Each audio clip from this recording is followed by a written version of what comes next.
সেই লোকদের দেখো যাদের ভাগ্য তোমার চেয়ে খারাপ।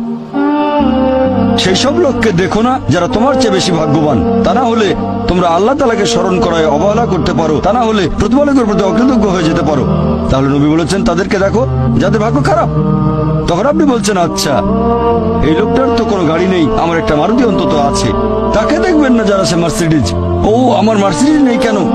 ওই লোকের গাড়ি নেই, আমার তো একটা আছে। আপনি আল্লাহকে ধন্যবাদ জানাবেন যখন মার্সিডিজ গাড়ির মালিকের সাথে নিজেকে তুলনা করবেন। ও আমার কেন মার্সিডিজ গাড়ি দিলেন না? তাদেরকে দেখবেন যাদের ভাগ্য খারাপ। তাহলে আপনি আল্লাহ সুবহানাহু ওয়া তাআলাকে স্মরণ করছেন। আর এটাই বৈশিষ্ট্য মানুষের। এরকম একটা গল্প যে এক লোকের মনে অনেক দুঃখ, কারণ তার কোনো জুতো নেই। তারপরে সে একটা লোককে দেখলো যার একটা পাই নেই। লোকটা অভিযোগ করতো আল্লাহর কাছে যে জুতো নেই, আল্লাহর কাছে অভিযোগ করতো আমার কোনো জুতো নেই।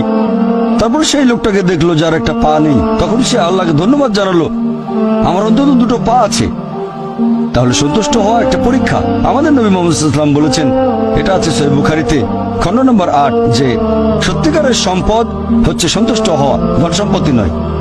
সত্যিকারের সম্পদ হলো সন্তুষ্ট হওয়া, পরিতুষ্ট হওয়া। আপনার যা কিছু আছে সেটার জন্য বলবেন আলহামদুলিল্লাহ, সকল প্রশংসা আল্লাহর। তাহলে হবেন সত্যিকারের মুমিন, হবেন সত্যিকারের বিশ্বাসী, হবেন সত্যিকারের মুসলিম, সন্তুষ্ট।